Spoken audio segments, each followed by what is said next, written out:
Hey there, welcome back to day number 6 of the Yoga Sutra ChantBack Challenge. And you know what, I was thinking about how we did it yesterday where I chanted the previous sutras and I offered you an opportunity to chant those back with me as an opportunity to practice. And I think that's really a good way to go. So I'm going to do the same thing today. Okay, I'm going to chant the first 5 sutras and then we're going to talk about whatever we talk about. Okay, are you ready? All right, if you need to pause the recording, go ahead and pause the recording, grab your notes, because I know you probably don't have all this committed to memory. If you do, awesome. If not, no worries. It's gonna come. Trust me. If you do this out loud, if you actually recite it, it's amazing how, people talk about muscle memory all the time in like the fitness world, but I'm telling you, yes, muscle memory, but it's the cellular memory, right? It's the cells in the muscles.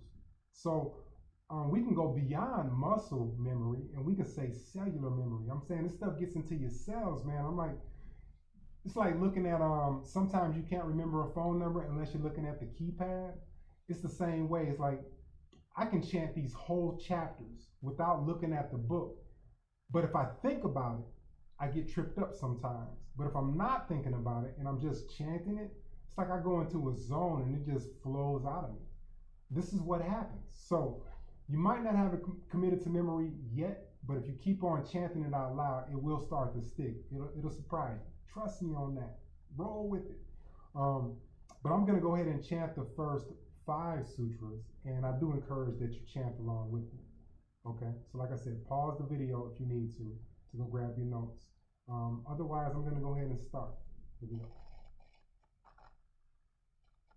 Tapaha swadhyaya ishvara pranidhanani kriya yogaha Samādhi Bhavanataha Klesha Tanukaranathascha Avidya Asmita Raga Dvesha Abhiniveshaha Kleshaha Avidya Kshetram Uttaresham Prasupta Tanu Vichinna Udaranam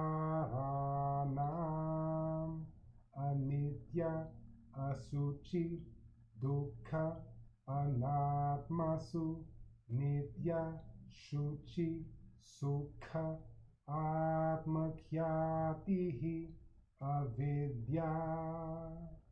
Okay, so those are the first 5 sutras. Hopefully you did pretty good. If not, you have an opportunity to rewind this video as often as possible and chant those with me. Okay, I'm telling you, this stuff will begin to stick. All right, I'm not going to do a review of what those mean this time. Not all of them. I will go back and review what what Yoga Sutra number 5 means. Okay, so first we have anitya, okay?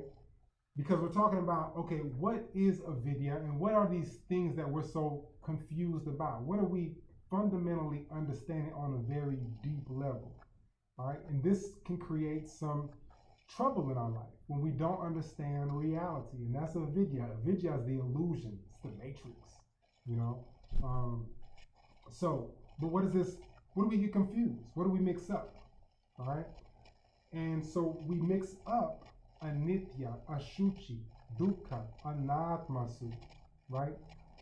Anitya means things that are ever changing, right? Then we have ashuchi, and that means impure, unclean. Dukkha means suffering. Dukkha means anguish, sorrow, misery. It's funny because I say listen to the words, it sounds like dookie, right? Oh, my life is dookie right now. But you plug in whatever word you feel like plugging in. And then we have anatmasu, and that means unconscious. because sometimes we're walking around here and we're not really aware of what's going on. We're kind of going through the motions, rote memory. Everything is just run autopilot a lot of the time.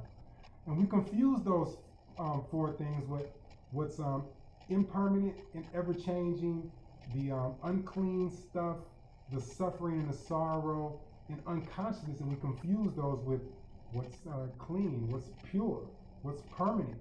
And we confuse that with consciousness a lot of times.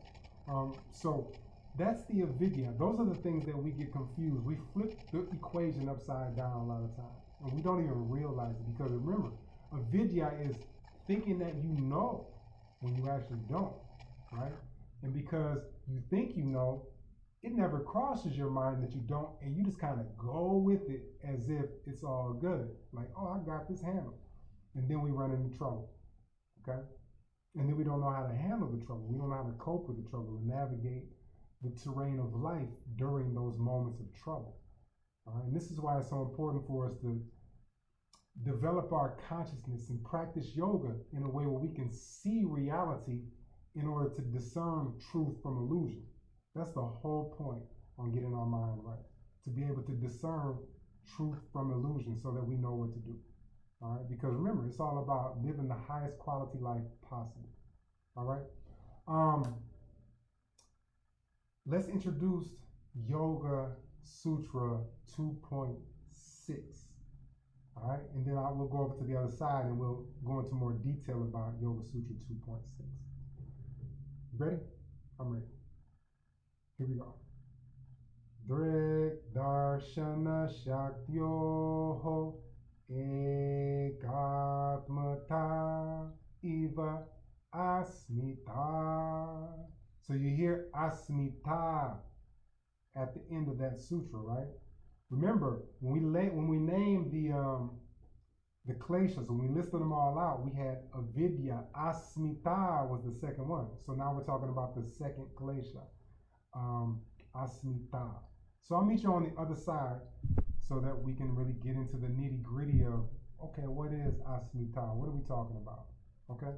All right, meet you on the other side. Love you. See you there.